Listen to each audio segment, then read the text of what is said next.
It's December, which means it's time for every music YouTuber to start yelling at you about the best and worst releases of the year. And I am no different. So today I get to yell at you about my 10 favorite Japanese debut projects this year. I'm counting a debut as either an artist's first full-length album or their first EP. Pretty simple. Let's go. Number 10, it's The Connection to Your Subspace by Alien Nerves, a 3-song EP of emo and shoegaze and noise pop and all that fun stuff. The whole EP has catchy riffs and endearingly rough vocals that fit the style really well. The title track is a cool shoegaze song with a really catchy climax and good melodies throughout. Cocoon Hurts evolves the songwriting a lot. It's a bit of a more ambitious song that's faster paced and it has 2 pretty distinct sections to it. The first half is more J-rock while the second builds up into another really cool climax.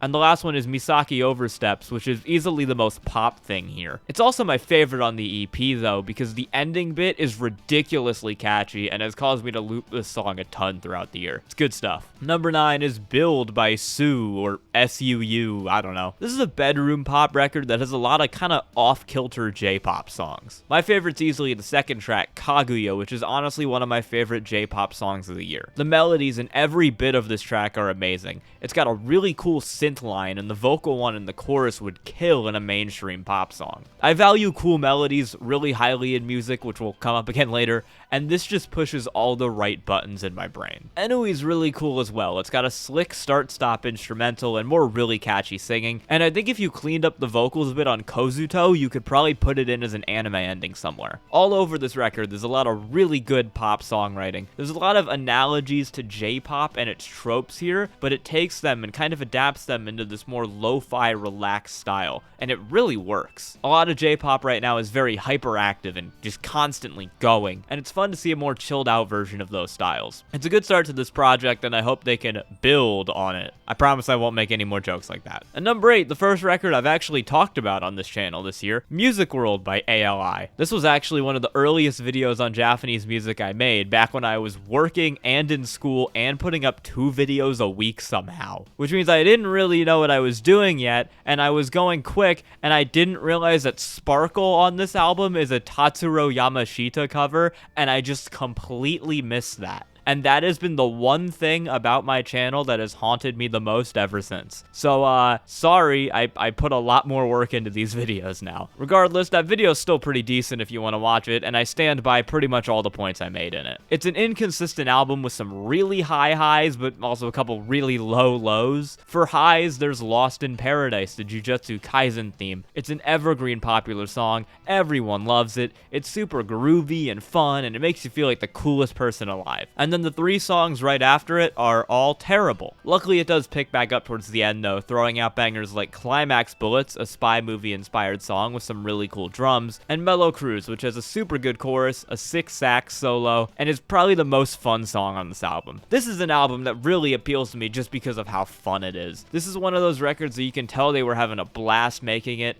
and to me that helps to balance out the bits where it's kind of rough around the edges. Number 7 is a much more recent one, HIJKLSM by Love Star Music, an album I did not have very high expectations for and only listened to because I thought the cover was neat. It did end up being way better than I anticipated though. This is one of those alt-idol groups, and I'll freely admit I am not very knowledgeable about those types of things, but it seems like they took like 3 underground idols slash VTubers and just threw them on top of a bunch of hardcore EDM instrumentals, which is certainly one of the ideas of all time, but it's executed so well that I ended up having a ton of fun listening to this. Wakami is listed as the producer of this album on Spotify, and he pulled out some insane stuff. This record is just immaculately produced. I'm not usually a fan of this style of EDM, but they go so hard I can't help but be sucked in. It's almost like Osu rhythm game kind of EDM with all the frantic electronics all over this project. There's a considerable number of instrumental tracks here too, which I don't really understand for an idol project, but they're all so good. Go has a fantastic synth melody. H has an insane use of vocal sampling that I adore. This record's only 25 minutes long, but it's such a good shot of energy all the way through. It's a fun way to spend that time. It's worth a listen. And number 6, another album I've done a full review on earlier in the year, Me and the World by aryy. It's only 18 minutes long, but he's calling it an album, and so therefore it counts. This record is shorter than some of the videos I've put on this channel, so you can honestly just go and give it a listen, but there's like 3 songs on this that I think are really good and help to carry it to this ranking. One is Emotion, a short and sweet hyper rock song that throws some really catchy vocals and a great vibe at you. It's short, it's only like a minute and 50, and it doesn't overstay its welcome. The second is Trying, a song that's been consistently in my rotation when walking around campus this year. It's a bit more melancholic than the energy hit of Emotion, with more wistful vocals and lyrics about trying to be a better person. And I can actually talk about the lyrics on this one because Aryy sings in English.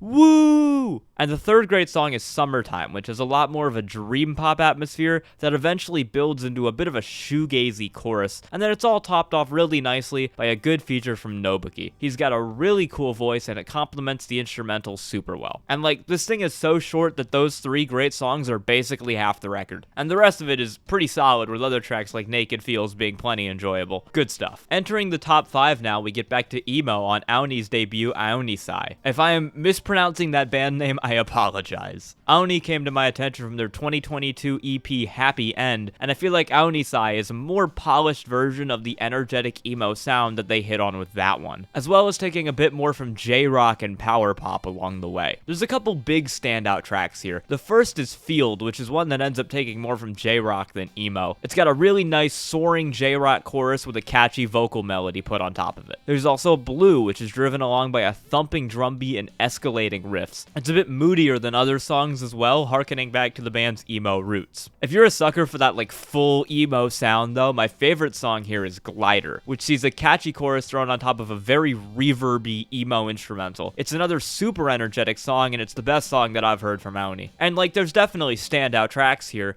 but this album's got a lot of consistency. There's not really any bad songs here. No matter what they're trying, Aoni is able to execute pretty well. Like Alone, which is an Asian Kung Fu Generation style song, which is a really big stylistic shift for the band, but it's one that they handle very well. And Goodbye, the very next song, takes a lot more from Midwest emo, but they pull that one off too. It's a surprisingly diverse album where everything still fits together really cohesively and consistently. Number 4, we get what is surprisingly the only shoegaze album on the list, Roman to mizuiro no Machi by Moon and June. And it's honestly not even that shoegaze, it's more of a dream pop record. Very reverby still, but more jangly and relaxed. This is another one that's really consistent the whole way through. There isn't a lot of diversity in sound, and it is a little on the long side, but the songs are almost all still enjoyable, and there's enough highlights to keep you going. Tracks like Robert, Sweet Little Lies, Head for Munich, and my personal favorite, Overdriver, still manage to stand out from what is a pretty good crowd. Overdriver, predictably from the title, is one of the most shoegaze songs here, with dreamy vocals and non-stop fantastic melodies that make it a super addicting track. This album's really good at making a vibe, and even though it is a bit long at 50 minutes, I think it's just enough to where it stays interesting the whole way through. Moon and June's bass sound is already fantastic, so if they can build on it some more in future releases, they're gonna be a group to watch going forwards. And then we're gonna flip right around from that, and number 3 is the shortest project on the list, Peter Parker 69's Deadpool, clocking in at 12.5 minutes. What this EP does in that time is present a ton of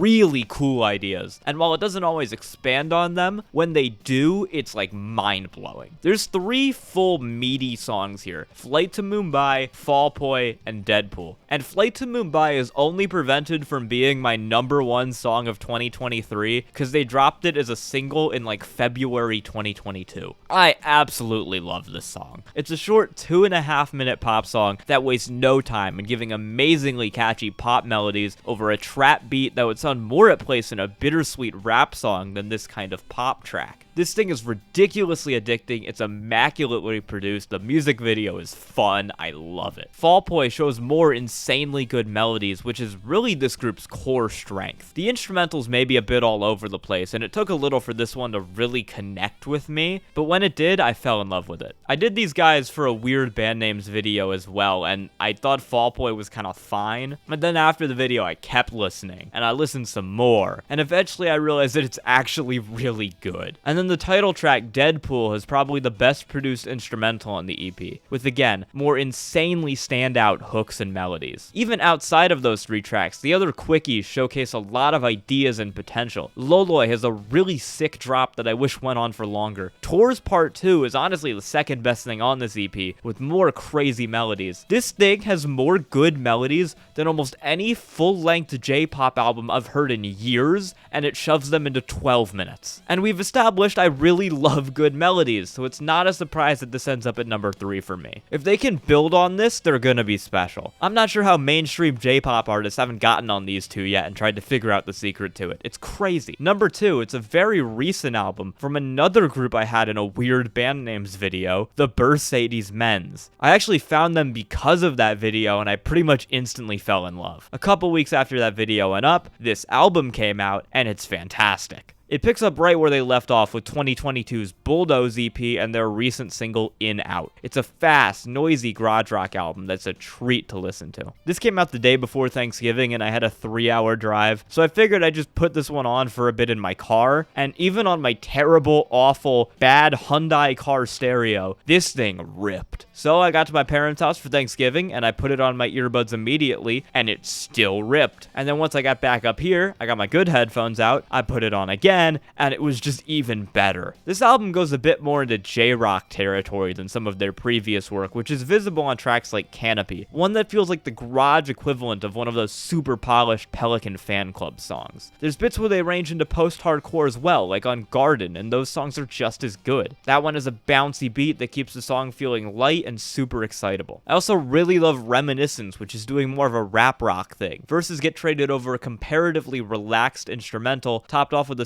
sick guitar solo and a fun chorus. I probably wouldn't have ever found this band if they didn't have this silly name, so I'm very glad I gave them a chance. This album is awesome and a really good find. And then finally, the number 1 Japanese debut of the year, an album I reviewed earlier and admittedly got pretty wrong. TASTA's Good Pop has grown on me in a way that I could not have predicted. I listened to that thing probably like 3 to 5 times when I made my review, and I think I gave it like a 7. I loved a couple songs, but there were a few that just didn't click with me. Fast forward 9 months to now, and I can tell you that all of those songs that didn't click with me back then definitely click with me now. I listed it as my number 1 album at the halfway point, and I defend that take. It's really good. Actually, I'm gonna spoil my album of the year video here. This is my album of the year. Good Pop is the best record I've heard this year, and I want to give it a full shakedown in my best albums of the year video. Which means for now, I'm not going to be able to go quite as in depth here, but just wait a couple weeks, that video will come up and I'll do a whole big thing about how much I love this record. Because I love this record. I will say that my initial complaints were that I didn't like Finger Frame and I thought River Relief had no impact, and that middle stretch kind of dragged down the album. Finger Frame has definitely grown on me as a fun change of pace song, and the smooth vocals from Mamiko of Kelmiko really helped that along. And also, I love River Relief now, to the point where it might be my favorite song on the album. Jujutsu Kaisen guy Soshi Sakayama is on this track, and TASTA has finally found a style that actually fits his voice. He works so well on this glitchy, hyperpop, drum and bass inspired beat, and it's a wonder he doesn't try to make this instead of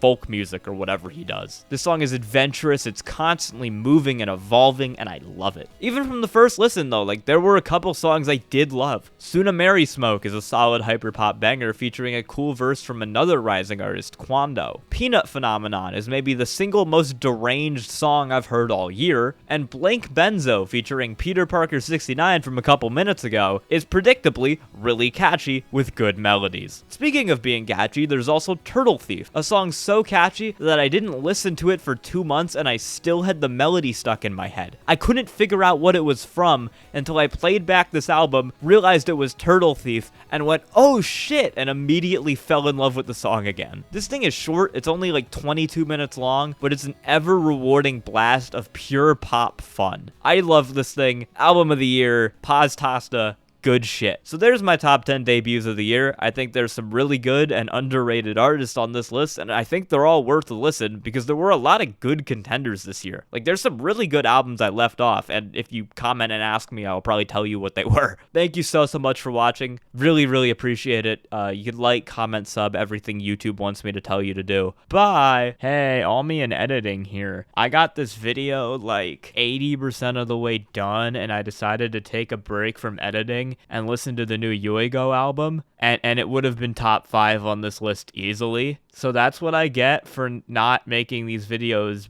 after the year ends. Shout out to yuigot guidebook, very good. I might do a whole video on it soon. I don't know. Bye.